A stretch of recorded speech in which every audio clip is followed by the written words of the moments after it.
한동수 변호사님께서는 또 판사로서 이제 오래 계셨었잖아요. 그래서 지금 이제 논란되는 그 판사 하나, 우리나라에서 제일 유명한, 제가 늘 얘기하지만 그죠. 현 시점 제일 유명한 판사. 지기현 판사잖아요. 네. 판사 이름 우리가 기억할 일이 없지 않습니까? 근데 지기현 판사만큼은 워낙 뉴스에 많이 나오니까. 네, 맞습니다. 지기현 판사가 지금 보면 조금 윤석열 그 피고인에게 유독 더 좀 무르다 내지는 굉장히 호의적으로 대해주는 것 같다, 인권을 많이 챙겨주는 것 같다는 얘기를 자주 듣습니다. 네, 아주 온건하게 표현하신 거죠. 판사 입장에서 보실 때도 지기현 판사가 약간 좀 그런 경향이 좀 있습니까 지금?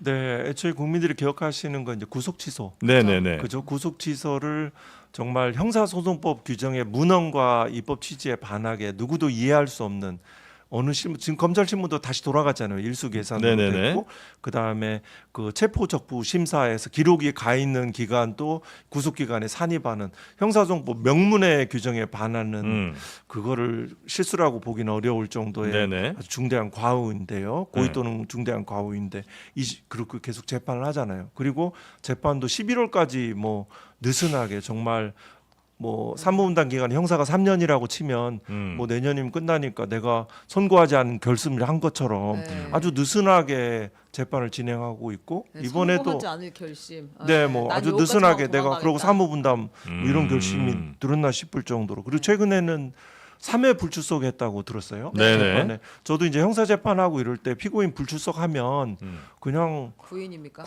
그냥 구인영장 발부합니다.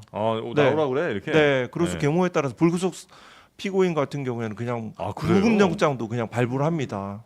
그러고 나서 다음부터 출석하겠다 그러면 또 석방해주고 이렇게 재판을 진행해 왔는데 네네. 지금 3회 불출석하고 이 과정에 구인영장을 물론 대부분 판례가 있긴 합니다.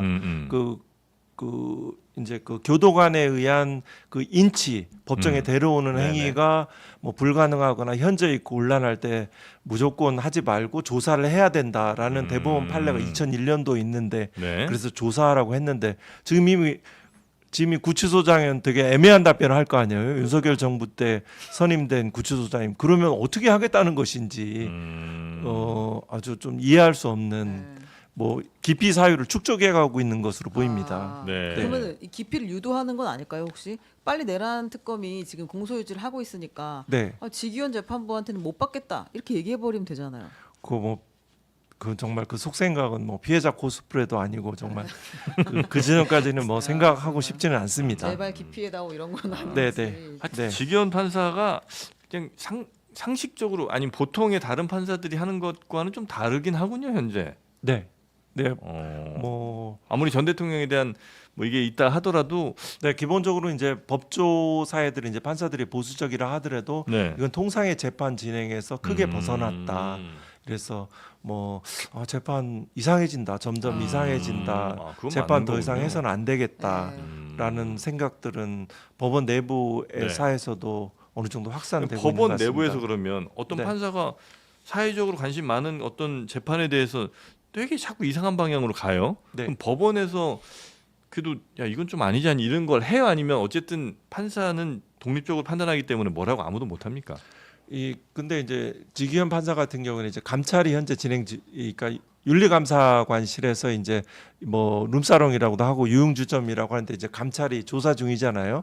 통상 기본적으로 그 뭐 복잡한 사안이 아니기 때문에 신속히 조사 결과들이 어느 정도 나와 있을 것으로 보이는데요. 그러면 재판 업무에서 배제하고 무슨 독촉이든 신청 사건 이런 사건에 사무분담을 하는 것들이 전례이긴 하지요. 네, 사무분담. 너무 스윗한 대법원과 너무 스윗한 지기현 재판부입니다. 네.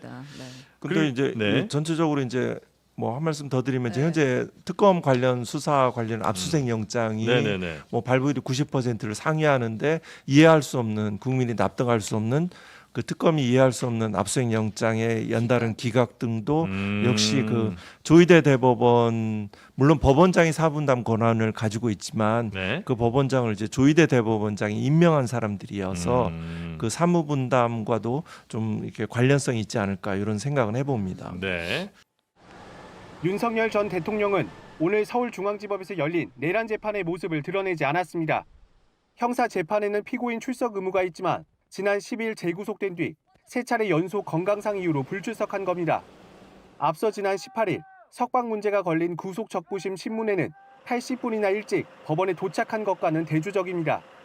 계속된 불출석에 지기현 부장판사는 형사소송법에 따라 조사 절차를 밟겠다며 교도소 측의 건강 상태와 구인 가능 여부 등을 먼저 확인해보겠다고 했습니다. 그러자 특검은 구인영장을 즉각 발부해달라고 재차 요구하며 지난 9차례 공판에 출석하는 동안 건강상 사유를 주장한 적이 없었다며 4시간 50분간 진행된 구속 적부심에도 출석했다고 주장했습니다. 그러면서 구속 적부심에서 윤 전 대통령 측이 일반인보다 간수치가 5배 높다며 제출한 피검사 자료도 법원이 받아들이지 않은 점을 강조했습니다. 윤 전 대통령 측은 불출석에 문제가 없다고 맞섰습니다. 지금 뭐 사망 직전이라는 얘기는 아니고, 근데 이게 지금 이번 재판 한 번에 적부심 한 번이고, 이번 재판은 지금 일주일에 한 번씩 지속되는 상황이잖아요. 그리고 지금 4시간만이 아니라 이건 하루 종일이잖아. 상황이 다른 걸 자꾸 비교하면 안 되지.